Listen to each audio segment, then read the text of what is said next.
It's the Last Stand Podcast.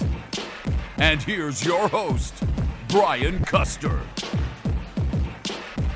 That's right. It is the Last Stand, the unfiltered, straight talk from some of the biggest names in the sport. And today, our guest, well, I'll tell you what, this guy was two-division champion, two-time world champion. He is none other than Amir Khan. Amir, it's been a while. Welcome to the Last Stand. Hey, Brian. Yeah, it's been a while, man. Thanks for having me on. Yeah. It has been. Listen, look young and fresh, bro. Well, you know what they say, Amir, black don't crack. So Yeah, I've been believing that for a long time because I've got a lot of black friends and they just never seem to be getting old. Well, listen, I know you haven't fought and been really inactive since 2019, but yeah. I heard birdies have been talking and they say Amir Khan wants to fight again. Is that true? Yeah, definitely. You know, obviously, my last fight was in Saudi Arabia. It was over there in Jeddah, and you know, I took some time out after beating Billy Dib. And I thought to myself, look, you know, I want to taste it again. I want to have that feeling of being in the ring again, making weight again, getting fit again, you know, and I kind of missed it. And I thought to myself, like, look, because I'm still young, you know, I'm just in December, I'm 35. So it's not like I'm too old. You know, I think it'll be worth me giving it that one more shot again. Because there are a lot of fighters who are the same age as me, who are still active properly, and you know, and there's a few big names out there who are still calling me out. So I'm thinking, why not give it another crack? And this time I'm a little bit more fresher with the nicer and the longer layoff I've had, which is giving me that bit of break on me working on my other personal things and working on my boxing at the same time as well. So yeah, it's been good. So update me, talk to me about what Amir Khan has been doing for the past couple of years. For the past year, what have you been up to? For the past year, obviously, we know we were hit with the pandemic of the coronavirus and everything. So I have the Amir Khan Foundation, which is a charity organization which goes out our way, and we help other less fortunate people when it comes to disasters like this, you know. And it's little as like going to drop food, but having food banks open, giving food, clothing. And then, you know, overseas, when there's problems happening overseas as well, you know, then again, you know, helping out, showing our support, getting food bags made for the families. And, you know, in total in the UK, I must have given around about 100 families food bags. That's great. You know, so, yeah, I mean, 100,000 families food bags. 100,000, sorry, big difference. Wow. You know, and that makes me happy because, and it's not only me, it's so, you know, I call my friends and say, listen guys, this is what I'm going to start doing. Do you guys want to support? Yeah, we'll give 10,000 bags of food. You know, there's so many good friends we have and people that we work with in the boxing business and outside the boxing business who have said, look, I'm here, I want to help you. So, I mean, that's what kept me busy throughout this whole time. At the same time, you know, gyms were closed, but I was still sneaking in a little training session here and there to keep me fit and keep me just in shape. You know, I thought it was interesting because I read, it said, Amir Khan says, quote, I want one more dance. It begs the question, are we talking championship level fights? Or are we talking now, which seems to be the rage, exhibition type fights? No, I mean, look, with me, it's going to have to be championship. Look, I'm not really a big fan of that exhibition thing. No disrespect to Floyd and other fighters who are doing that because, you know, I just think it's not good for the sport of boxing. You know, people are not taking boxing seriously. And, you know, boxing is a sport where I think the time they are going to start taking it seriously is when someone gets badly hurt. And we just don't want that to happen. And I think it'll be quite tarnishing for boxing if, God forbid, a YouTuber gets knocked out by a professional fighter. I mean, you can't really compare the two, you know. So I would never do that because I'd be scared to hurt someone. And, you know, if you hurt an influencer and you are the fighter that people, you know, always respected, you're going to lose that respect. And really, you shouldn't really be sharing a ring with that person. I mean, like Floyd did it the other day and a couple of weeks ago, in Miami against Logan Paul. And he could have hurt Logan, and it looks bad for him being a trained professional fighter for many years, whereas Logan just come and put his gloves on and went in the ring with him. And and did he get okay? A lot of people say Floyd didn't look the same, so really he got more bad comments than he got good comments in that fight. Really, I mean, did he really need the money? No, which we don't think he does. But I think going into that fight, he got a lot more hate, and because he couldn't knock out a guy who's worse than a journeyman, basically. So, it's one of them things, and that's something I wouldn't do. I'm still going to fight in that championship level when I come back, because I just don't want to be seen as one of them fighters to fight the YouTubers. So it begs the question, because I know that in reading about you and some of the things you've been doing lately, it said that Amir Khan says he has made it known he wants Kell Brook. And especially when we had you on Showtime a lot, boy, that was a fight I think we all wanted to see back in the day. Do you think fight fans want to see that fight now? Yeah, definitely, because, we're both British, and Kell always runs his mouth. And I think a lot of people want to see me just shut his mouth up. And he's always said that he has the style to beat me and the speed I have. He's not there no more. And he's always got something to say, if you look at his social media pages or whatever. So I thought, what, maybe it's a time to kind of put this guy in his place. One thing about the UK fans, they love to tune in. And with this fight, we got big fan base. I mean, I got a huge fan base in the UK. Kell, I'm sure, has got a huge fan base in the UK. But when there's drama involved and there's a bit of a story behind it, it's only going to sell even bigger. So let's see how it plays out. I mean, that's something there. Obviously, there's always that talk about Manny Pacquiao maybe having that fight with Manny Pacquiao. We speak to his team. His lawyer calls my lawyer. Then it's speaking and stuff, and then boom, something goes quiet. It goes quiet the way, So, but look, I'm just keeping all my options open, whichever fight it is. But it's not going to be a YouTuber. I know that for a fact. So now, listen, this was a fight, I think 5-8 years ago. I think the world really wanted. He was champion at that time. He was calling you out. And from, I think, the outside looking in, it looked like a fight that you didn't want at that time. Tell us why. So the reason me and the Brook fight happened when we were both champions at the time was because I was campaigning more in America. I had to deal with HBO, I had to deal with Showtime, for example, and I was getting all my fights shown on the biggest TV stations. It's probably one of the best moves I ever made in my career to go to America and fight over there, because it made me not only a name in America, which is like the mecca of boxing, but it gave me a global stance. It made me a global name. And I would go places like Pakistan, Dubai, Saudi Arabia. People know who I am, because that's how big the American television is, that the whole world follows it. So then, and then when Kell wanted that fight, I knew it was only going to be a big fight in the UK. So I thought, okay, fine, we will do it, but not just yet. I was campaigning, I was chasing the Mayweathers, the Manny Pacquiaos, and also then at the same time, the money wasn't on really. I was making more money in America, to be honest with you. That's why. So it's a business end at the end of the day. I want to make sure that I've got enough for my family and myself when boxing finishes, because it is a blood sport and you have to maximize and capitalize everything you can do in this sport. So that's the reason the fight didn't happen. Plus, at the same time, I think with all the negative things he was saying, the bad mouthing he was doing, I kind of wanted to teach him a lesson a little bit as well. That look, you might be champion, but you're still not going to fight me. I'm my own champion, and obviously you need a name like me. So he needed me more than I needed him. So that's one of the reasons as well. End of the day, when someone's going to talk so much trash and you're going to try to teach him a lesson, like you want to hurt them in that way. And the way I thought would hurt him would be by not fighting him. And so now I see that you say if you guys fight right now, the fight wouldn't go past 6 rounds. So tell me why.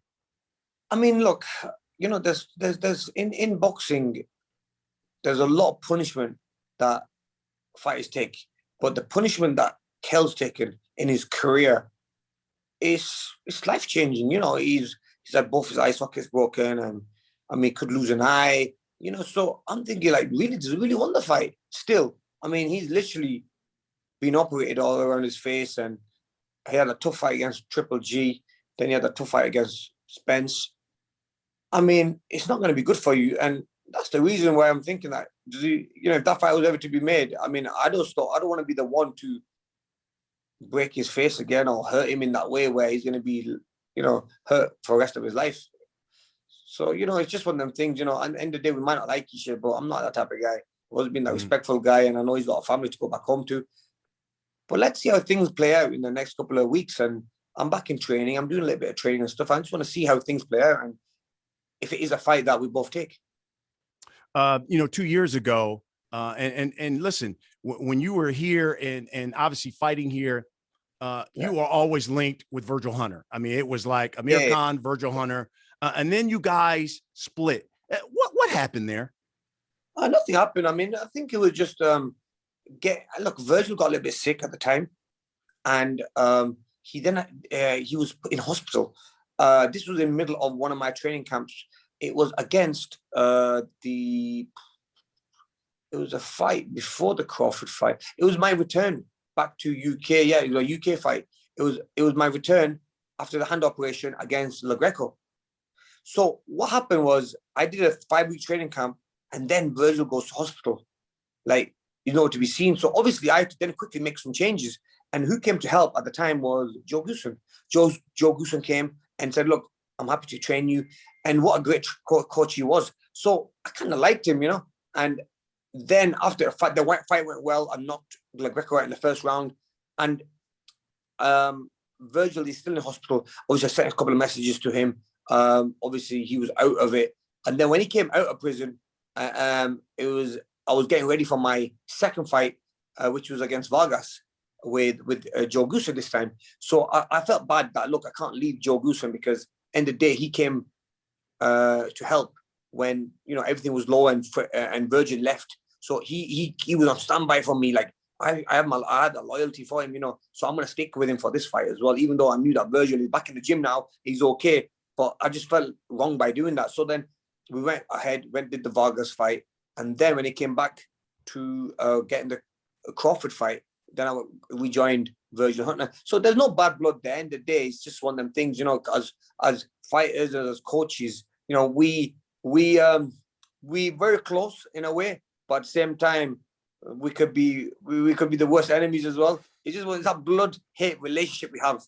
Honestly, like I know that sometimes I might say something, Virgil might say something, and people take it out of context, but the thing is, like, deep down we do like each other, but it's just the business we're in. Nobody, no trainer or no fighter wants to be blamed why or you were wrong, it was because of you lost or whatever. So I just feel I know exactly where Virgil's coming from when I say, I didn't get the best training camp, for example. He's gonna hate on that. He's gonna be like, "Oh, wait a minute, I'm a Hall of Famer, and you just said this about me." So everyone has their own pride.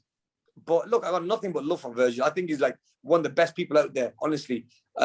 Look, a great trainer, but I've gone through so many trainers. Like if you think about it, Freddie Roach when I started, then went to then I went to Virgil Hunter, then the last fight was again with what's that guy called? What's my last trainer called? Bones Adam. Goosen. Yeah, and basically what happened was yeah, true. So the wife is saying the wife got in here. This is the truth. Look, I don't like talking bad about trainers. So my wife's like, Virgil, I was always in the gym early, and obviously Virgil used to come a little bit late. She goes, don't forget to say that. I mean, look, I hate the blame game. I mean, I got love for Virgil. And Virgil is a lovely guy, and we're gonna see each other one day, and I like to hug him, and because we had good memories together, we had some good fights together, we had some good history together. But look, it's one of them things. It's as a fighter, you have to think about yourself and your family, and if someone wasn't giving me the 100% time, I had to kind of just move on in a good way, and move on to something else. And yeah. So this year, Virgil talked with the boxing scene, and he said, and I'm quoting him, quote, Amir has great ability, but he wasn't dedicated, didn't do enough training in between fights, and just let his skills deteriorate, end quote. What did you think when you saw that? I mean, look, I'm the hardest worker. I'm the hardest worker when it comes down to training. Honestly, I work very hard. I kind of push myself. I train till I literally can't walk at the gym. I'm just one of them type of guys. And so, like, it's the first I've heard a trainer ever say, like, if you look at Freddie, if you ask Freddie Roach, like, he'll say, like, he's the hardest working guy I ever worked with. Alex Ruiz said, I'm the hardest working guy he's ever worked with. Joe Goosen, same thing with him. He said the same thing. So I just feel, sometimes you're going to be a little bit bitter that, we left each other and obviously I went elsewhere.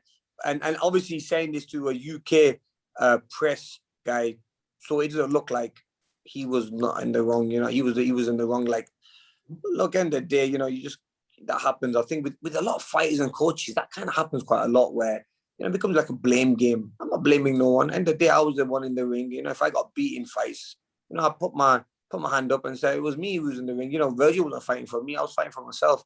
But at the same time, it's just it kind of upsets you when someone says that you could have been better than you are. I mean, I give it all my all when I used to train. Yeah. But I just hope sometimes that trainers who say that kind of deep down that they didn't give it their all. Maybe that's why they're saying it. But it's just one of them things. Let's talk a little bit about you personally, and first of all, my condolences, because I know your mother was diagnosed with pancreatic cancer. She had surgery. Yeah. How is she doing? How has that affected you personally? Oh yeah, definitely. It affected the whole family really, really badly. And no one's ever we've never been in a position like this where someone really close to the family has had as a disease like this, as an illness like cancer. I mean, when you used to hear people having cancer, you're like, oh wow, like someone's got cancer, in the community. And obviously our communities are very close. And when we used to hear that, we used to be so scared for them, and we used to pray. Everyone used to listen and pray for them and send best wishes to their families. And I never ever thought that day was going to come where someone in my family is going to have cancer. And obviously it was my mum. But I have to give it. My mum's a very strong woman. She stuck to it. She was very, she did everything I said. So basically what I did was I said to her that, look, Mum, I had to go back to the boxing days. So look, now you have to stay strong. Obviously, when I used to fight, you used to watch me, or she never used to watch, but she used to know I'm going to the ring. You was mentally and very strong, knowing that, look, I'm going to war, my son's going to war. So you have to you have to be like this now. You have to be very strong mentally that you're going to get through this and not going to give up. And then I changed her diet. I tried to add a little bit, like my boxing diet. I used to do the juices, the vegetable juicing. I did a lot of reading on how to beat cancer and how to stop them growing. And a lot of it is about your diet, making sure that you eat the right food and you cut out a lot of the bad stuff. And I kind of changed the diet a little bit. I got one of the nutritionists to come on board to the house to explain to my mom, this is what you have to eat. See, if I put food in front of my mom was going to be like, I ain't going to eat it. That's it. But if someone else does, so I got like an English guy to come with another woman, and they were making all the food for my mom. My mom she used to eat, and she goes, I hate this food, but the nutrition, she's called a nutritionist doctor. The doctor said I have to eat it. So I'm like, Mom, you better eat it. Get in trouble otherwise. So, we were there for each other, but I'm glad that she beat it. She got the cancer taken out. It was a big operation. I mean, like an 11-hour operation, man. It was crazy. Wow. But wow. God helped, and yeah, she's good now. That's fantastic. It's great to hear. How about you personally? So you and your wife, man, from my understanding, you've got this reality show called Meet the Khans. And from my understanding, this thing is very, very popular in the UK. Oh my God, bro. It's crazy. Bro, it's crazy, man. It's one of them shows that bloody is bigger than I ever thought. Look, I've done documentaries before. Like on Showtime, for example, with you guys before fights and stuff. But why would you do a reality show? I mean, listen, you've had some private scandals, but you opened yourself up to a reality show? What went into that decision? What made me go into this decision? Because, I gotta let people see the real us. Like a lot of people, my wife's got a big name in the UK, around the world, with the makeup stuff that she do and everything. And people don't know that we are really simple people. We're normal, down to earth, like we're just normal people. So I want to show that. Plus, like, I don't want people to think, oh yeah, because when someone's successful, everyone assumes them to be like full of themselves. And or stuck up or, don't talk nice to people. I'm like the opposite person to that. So I want people to see that side, to see the real me. And honestly, like, it's been such a good show, man. I mean, it was hard at times. I used to have the cameras on me at, like, as soon as I wake up, and I used to be like, oh, get this camera away from me. And I'm telling my wife, oh man, tell him that's enough. I can't be doing this no more. Like, I used to think, like, the documentaries for fights are hard enough, but I mean, this one bloody hit this. Like, then they want you to do silly things or mess up or argue, and I'm not into that kind of stuff. See, I'm a very calm guy when I'm at home, so they want to see that, but they try to turn the, press the buttons, but you know what? I will keep it cool, man, all the time. But that's the way I am. But overall, it was a very good show, and we've just been nominated for the National Television Awards in the UK for that show. So, I mean, just to be nominated, like, even if we don't win it, but just be nominated, I mean, people must have liked it. Absolutely. You're right. Yeah, You're man. absolutely right. Back to boxing here. And let's talk about some big things that are going on in sport. But you kind of mentioned this because I think in 2017, I always wanted to know what happened. I know that both you and Manny Pacquiao had tweeted out that you guys were going to fight, and then it never happened. So what went down? What happened there? It's crazy, bro. I swear. I think me and Manny are very similar people. That when our managers must have been speaking, and like before we even signed, they've kind of done a little deal between themselves and said, yeah, the fight's done. And then they've got him to tweet and got me to tweet at the same time, and we're thinking fighting each other. But these boxing games are crazy till you have a lawyer involved and it's signed by the lawyer. This is why now, like, I get so many fights that are thrown at me. I said to them, I go, listen, speak to my lawyer, because that's the only way I'm going to believe a fight's happening, and I'm going to be motivated to get back in training. So what happened with that Manny Pacquiao fight? Same thing. Lawyers were speaking to, not lawyers, two managers were speaking to each other. Lawyers are not really involved. Manny obviously tweets something. I didn't really believe it anyway. But when Manny tweeted it, I was kind of thinking, this must be right. This must be, the fight's going to happen. And then next thing, boom, it's like nothing happened. We're still waiting. I'm just waiting to start training camp for that fight. It was like 2-3 years ago. So, it's just one of them things. I mean, we did talk to Manny and his team like numerous times, and they were very interested in getting the fight. I mean, I've got deals now as well in the Middle East, and they've said, listen, we'll give Manny the biggest payday he's ever had. But for some reason, Manny just doesn't seem to want to fight. I don't know why. I mean, I don't know that. I'm sure he's not scared. Look, he's fought in the ring with the best, but I don't know what it is really. I think maybe he's been messed around a lot of times, so maybe he's just thinking, look, I'm going to be messed around again. But no, I've got some real deals in the Middle East, and now becoming the WBC, World Boxing Council Middle East president. I can 100% say that boxing is coming to the Middle East in a big way. So yeah. And when should we expect Amir Khan back in the ring? I want to be back in the ring towards the end of the year. Yeah, definitely. It could be October, November time. I'm back in training again, doing a little bit movement and stuff. Wanting to build my conditioning first, do the weights and stuff, and build the strength conditioning. So then when I am going to push myself hard, at least the muscles around are going to be nice and strong. I don't want to be pulling anything. So making sure that I've got a conditioning coach here who's helping me. And what I wanted to do as well is I end up getting a young kid in Dubai called Danish, because he's not really a boxing coach. He's just a normal strength conditioner. So I wanted to work with him because, normal boxing coaches only want to work on the boxing stuff. But there's so many, you got other muscles in the body, there's other things, other movements you might do that the boxing coaches might not want to touch. So I want to make sure overall I'm going to be nice and strong. So we've been doing different type of exercises, and I'm hopefully probably next week start my boxing training, so that way I can put it together then. But the main thing was to get the fundamentals and get the body nice and strong. So a year after the Manny Pacquiao stuff in 2018, you take on Terrence Crawford.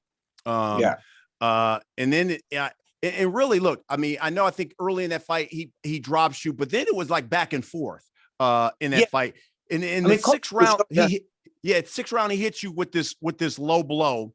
And I know your corner had threw in the towel, but I thought the interesting thing was it seemed like the narrative that came out from at least the press that was covering the fight was that Amir Khan quit.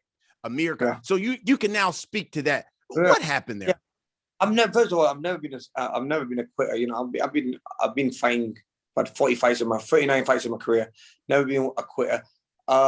Yes, he did put me down in the first round, and you know, he it was a good shot. You know, more of a flash knockdown. Really, it was the first round. Kind of caught me going in, lunging forward. He's a good boxer when he's especially used southpaw, and he caught me with a hook as I came in, lunging in with my backhand.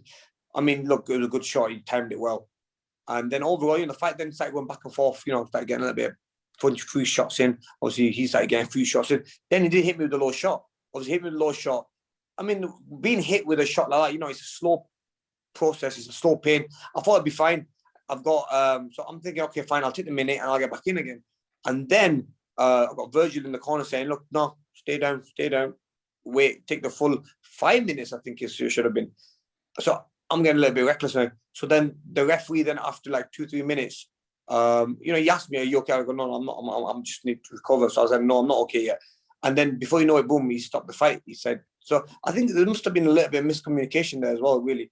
You know what I mean? He's asking me, are you okay? I go, no, not because I don't want to continue, but I want to take my full 5-minute break, you know.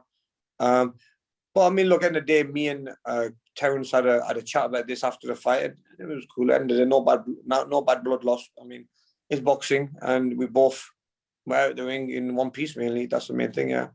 Absolutely. And now back here, a young man over in the UK, boy, it seems like he is just like fiending to fight you, is Connor Ben. Oh my. He has been talking about Amir Khan. Your thoughts and any interest at all in Connor Ben? Look, I like it because at the end of the day, he wants to fight a big name, which he said he wants to fight a big name, and he's not scared. And you have to give someone respect, because I was the same when I was around his age. You know, no, sorry, I was a lot younger than him, but I was the same when I was a lot younger, where I was calling out the big names because you want to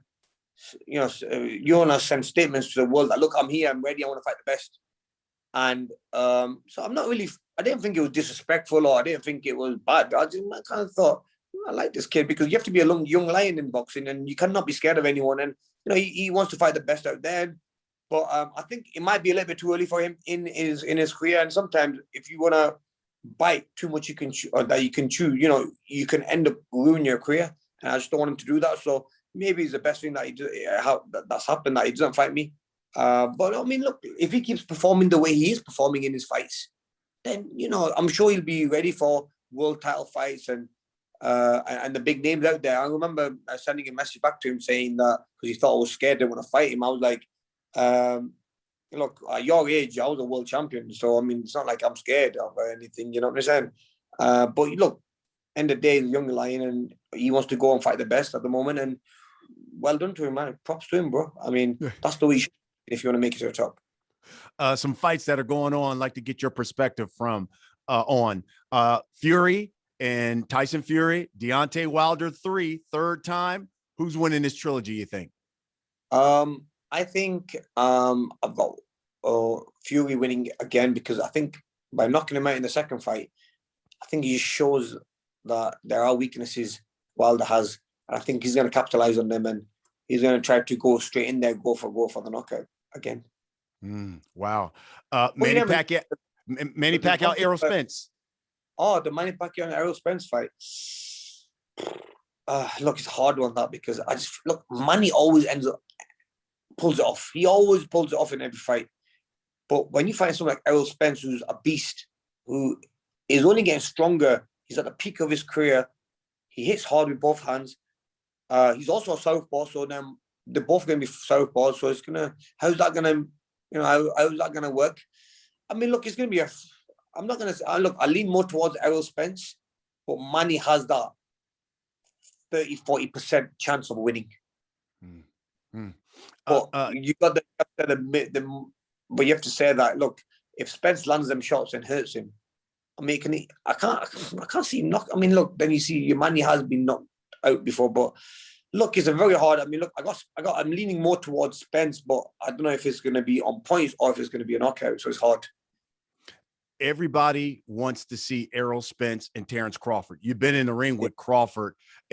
Do you think those guys will ever fight, or will it be like Khan and Brook, something that's going to seem like go on for years and years? Yeah, I hope it does, because I think they're both in America, so it makes it a little bit easier. They're both campaigning there as well, and it's just a promotional issue that they have. One's with Al Heyman, the other one's with Bob Arum.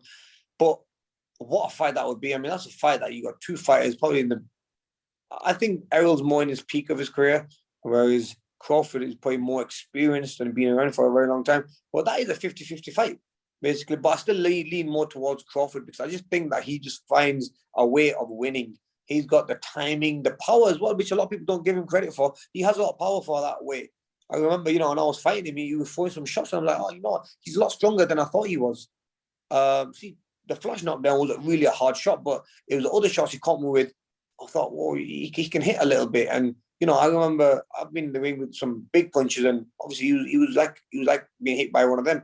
So you have to give him credit when it comes to power.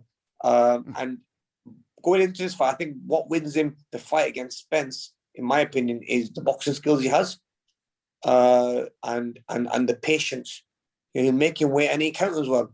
His speed, he's got the power, and I think it'd be nice to see how he fights against a switch hitter, because Terrence likes to switch up as well.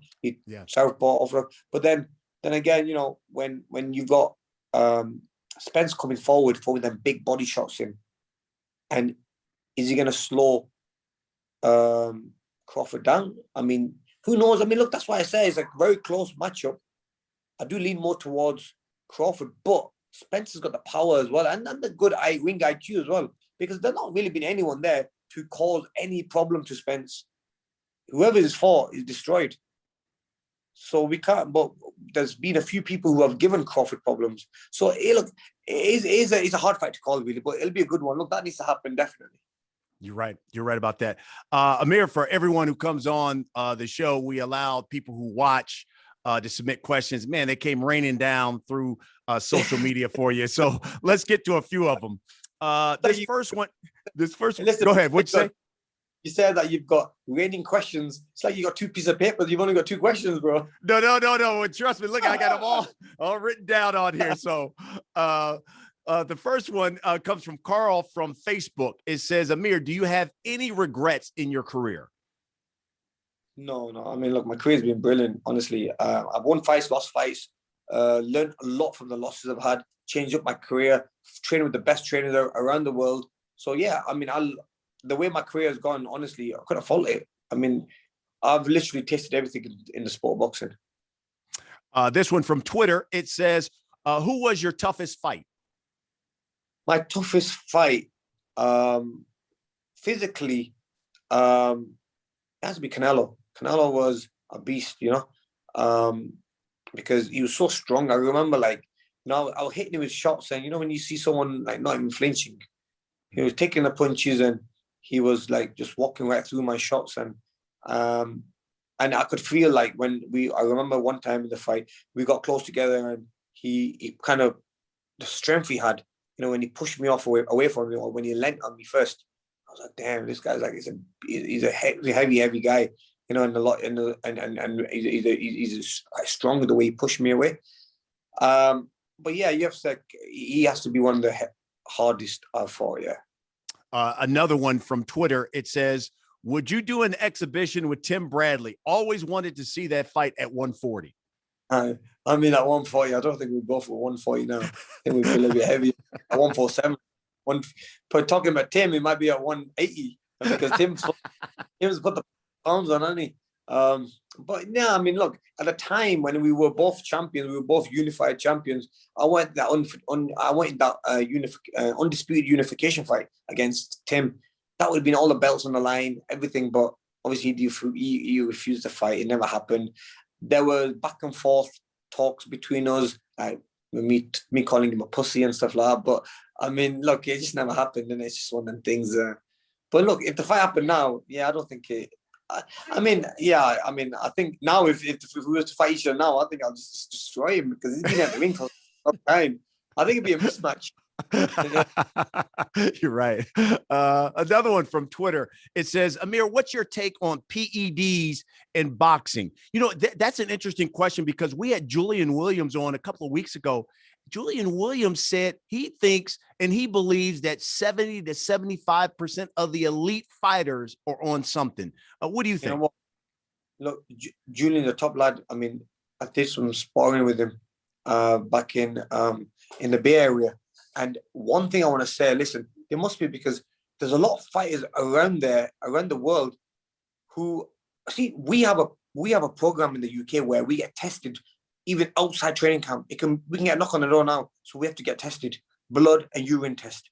It's with the Olympic Committee or the government of UK sports or whatever it's called, yeah.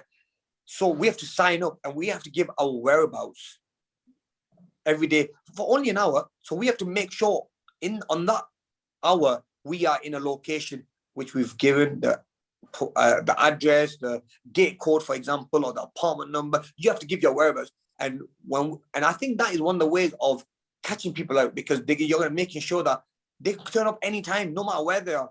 I used to be tested going all the way to Philippines. I used to be training in training camp in Philippines. I get tested over there. So that's the one good thing about when I was around. I was always getting tested, which I wanted to keep it a level playing field.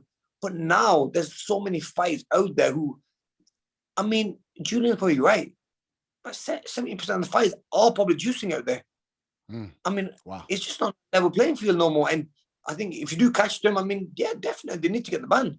I mean, look, I've experienced fighting someone who has been on PED. For example, there was Lamont Peterson. I mean, he was on steroids when I fought him, and I remember like how hard it was to keep him off me, and I was hitting him with everything. I put him down twice. He's not only gonna give me harm in the fight, but he's gonna do harm on himself by taking that much punishment as well. Which he took a lot of punches and stuff, and a lot of beating, coming off the floor twice. So yeah, I think we just need to somehow tighten it up so that way people who are cheating need to be caught out big time. Another one from Twitter. It says, how many more fights do you have left in you, and will you ever settle it into the ring with Kell Brook? Oh, yeah, I mean, we were talking about that. So yeah, maybe, you know, there's talks, maybe one day me and Kell Brook can get it on. Well, like I said, 1 or 2 more fights, 34. I never ever thought my career's gonna go this long. You know, I wanted to retire when I was like 28. I always assumed, but because I took a lot of time out the ring, it kind of gave me that opportunity to kind of stay in the sport a little bit longer. And I feel like now, I mean, I got the hunger back in me. I love training. I love just keeping myself busy. So I think the Kell Brook fight, yeah, is something that we're looking at. I think it can happen. But then there's other names out there in the world as well. You know, if the Kell Brook fight did happen, then I'm sure there's other big names out there who we can fight and who we can beat, yeah. This one is kind of, it relates to it. Same thing from Twitter. It says, why didn't you fight Brook in 2016 instead of Canelo? I just feel like that Canelo fight set your career back a lot, Amir. I mean, the Canelo fight might have set us back a lot because I went and did a hand operation, which I thought was only going to take probably like 3-4 months out of the ring, and I've been out of the ring for like 18 months. You know what I mean? I mean, the Canelo fight really didn't do me that bad in the fight. I mean, look, if you take numerous punches in a fight, you're going to get hurt. You're going to be hurt in the long term. But if you get knocked out with one shot, which what it was against Canelo, then, you know, you're not going to really, you've not caused that damage to yourself as well. You know, so I was quite lucky that it was only a one shot instead of taking numerous punches throughout the whole fight and not being knocked out. So at least one shot did it instead of taking so many. So I don't think I took that much damage. I mean, look, being knocked out is bad. It's not a good thing. I mean, it was quite unhealthy for a human to have done to him, but it's one of them things. Look, I'm in a sport. I know I'm going to get hurt. You know, you're going to take punches in a ring. You are going to get knocked out at times. So it's just one of them things. That's the way we have to live in. That's the way we have to expect that as well. This one from Twitter from Lee. He says, has your fellow I Am Celebrity Get Me Out of Here campmates forgiven you and Lane Lee for eating all the strawberries and cream?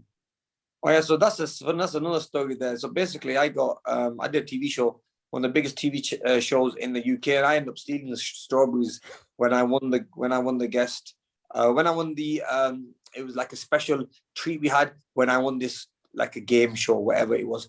And so I'm going back to the camp where everyone's starving. And I end up pulling the worst move ever by just sitting there with Ian. And me and Ian Lee sat there and ate all the strawberries and pretended to everyone that we didn't win anything. So I went back in the camp and kind of, believe it or not, I've been to the dentist. I go to my doctors. I go to wherever I go in the UK. People always end up giving me a bowl of strawberries with some cream and saying, "Yeah, Amir, we know you love strawberries and cream." But deep down, I don't like strawberries and cream. I'm not really a fan of that, because the only reason I did that is because it was a little bit boisterous. It was a little bit naughty, and it was quite bad. And I was starving at the time as well. So I was like, anything will go. So, yeah. But yeah, I mean, I hope people are forgiving me for that. But I still get a lot of Okay. All right, Amir Khan. We've come to the last segment of this show. We call it The Last Stand. I'm just going to ask you a series of questions, my brother. You give me the first thing that comes to your mind. You ready? All right. All right. You used to be known as the fastest hands in boxing. Who has them now? I still have them. Bro, I'm telling you, I'm still the fastest fighter out there, man. Trust me. Gary Russell Jr. Gary Russell Jr. gonna be mad at you, Amir Khan. He's all right. He's a little bit slower than me, but it is what it is. But I mean, I tell another fighter who always thinks he's fast is Ryan Garcia. Always gives it a big one as well. I'm like, I look at the speed and I'm like, oh, come on. I love it. All right, who gets more love in the UK, Amir Khan or Kell Brook? Oh, 100% Amir Khan, bro. 100%. I mean, look, audience is different. You know what I mean? I've got my reach is different in the UK. So Kell probably got the boxing fans there. That's about it, really. But to be honest with you, like we've got a massive reach of like non-boxing fans and other people out there. So and obviously going back to that TV show, I'm a Celebrity, that was like end up building a new bunch of fan bases, like new fan base group there. So like, yeah, there's levels in the UK. Yeah, I mean, Kell Brook is all right. All right. First thing that comes to your mind when I say Anthony Joshua? I mean, look, he's a beast, heavyweight champion, but a lot of people say he's going to beat Fury. I mean, I think that could be one of the hardest fights he ever has. And if I was Anthony Joshua, I'll keep away from Tyson Fury because he's a beast. Wow. People used to say Amir Khan, supremely talented, but he's chinny. Yeah. Is that true? I mean, I don't think it's true. Look, if you're going to get hit, look, the way I used to fight, I used to go in guns blazing. I used to jump into, run into punches, for example, which are going to hurt you twice as much. My feet weren't there, balance wasn't right. But then, people say, oh, he's been knocked down or whatever. But I mean, look, first of all, if you get hit by a guy like Canelo, then you are going to be, what I mean? But I mean, if every time I have been down by guys who are my size, I've always got up. I mean, yeah, look, maybe I might not have the best chin in the business, but I don't think I was chinny where, any shot would put me down. I took some big shots in my career, as time went on. I mean, look, when I fought against Maidana, for example, Zab Judah, these guys are big punches, you know what I mean? Lamont Peterson. So, I've had my fair share as well. But look, it's one of them type of made me a little bit more exciting in fights. Yep, you're right about that. Most disappointing loss? I think, no, it was Danny Garcia. Because, I wanted to unify the division that way. And obviously I know that, all the belts were on the line. And, when do you want to do the interview for me? My wife's why don't you do the interview? Why don't you do it for me? Honestly. I thought everything like, oh my God, like she's crazy. You don't do the interview for me. You might as well, I swear.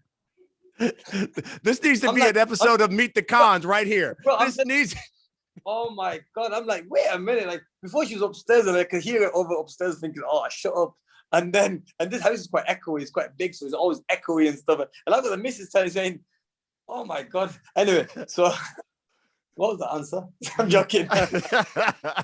So yeah, I think, sorry, you say that again. So which what was it again? Yeah, you said Danny Garcia. That was the most disappointing loss. Yeah, oh yeah, definitely it was, bro. Because you know when you're winning a fight and like you know there's so much on so much on the line. By winning that fight, they take you to a different level, and you win the fight as well, thinking that look, I'm outboxing this guy, and as soon as you switch off for 1 second, boom.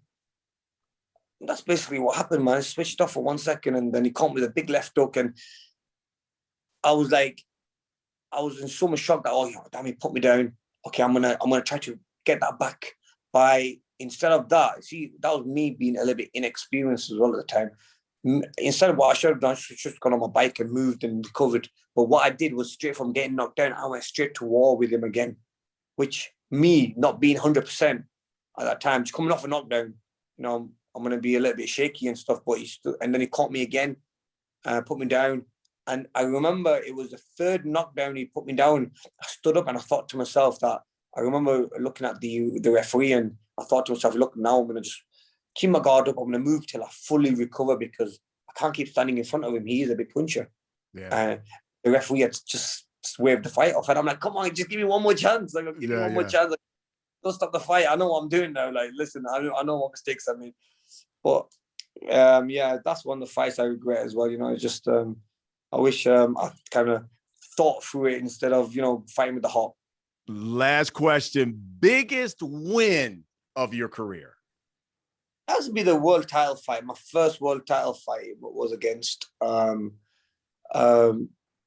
Andres Kotelnik, and I remember Kotelnik just beating a UK fighter up and then fighting Maidana and beating Maidana up. But then again, wait a minute, I might have two because I have Kotelnik when I won the first world title fight. And the second one was Maidana because Maidana was like my first big fight in America. And I think to like come to America and have a fight like that in the States, no UK fighter has ever done that, And I went there, ended up getting the best fight of the year. Beating someone like Maidana, who was renowned to be the biggest puncher of in my division. Literally had like about, I think at that time he had about 32 fights, knocked 31 out. I'm like, damn, I got my hands full in this fight, But I think two fights, then it has to be Kotelnik and Maidana because Maidana made me the big name in America, and what made me a world champion was a Kotelnik fight. So they were both big because becoming a world champion was my dream, and I did that with the Kotelnik fight. But the Maidana fight was what gave me the name in America.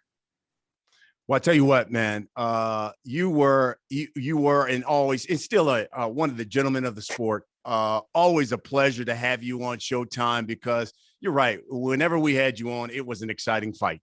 I had so much fun with Showtime. Yeah, definitely, man. With Showtime, we had some big fights. We had some good fights for you guys. I mean, it was brilliant. Yeah. Absolutely. And that hand speed, those combinations of Amir Khan were lightning. And so you're right about that, man. And listen, hey, if you want to come back, I wish you all the best. And listen, if it could be against Kell Brook, that would be phenomenal because I know the world would still like to see that fight and see you two get it on. People will and see what happens in that fight. We're similar age to each other. And definitely. I mean, he just, I think his fight was a little bit earlier than mine. He's fought only about a year ago. But look, if the fight can happen, it can happen. And let's make it a big fight. And hopefully the winner then goes on to maybe another big fight after that. So look, there's so many options out there for me. I mean, I'm always getting. I've kind of now put a hold on the Manny Pacquiao phone call. Say you want to fight Manny Pacquiao, so that kind of put that to a side and saying I'll get back to you when I think it's right. But what's ideal now is like a Kell Brook fight for sure. Definitely, we're both British fighters. We've not fought in the UK for a very long time, so yeah. Well, listen, my brother, I wish you all the best in the future. And hey, look, when you get ready to get it on, let us know, and we can do this again. And look, you never know; it might be on Showtime. That would be great. Who knows? Who knows, bro? So definitely, man. I really appreciate it, man. But listen, it's always a pleasure speaking to you. And we'll definitely catch up again. Sounds great. That's what we do here on The Last Stand. We bring you some of the biggest names in the sport, just like Amir Khan. Thanks for watching, everybody. We'll see you again next week.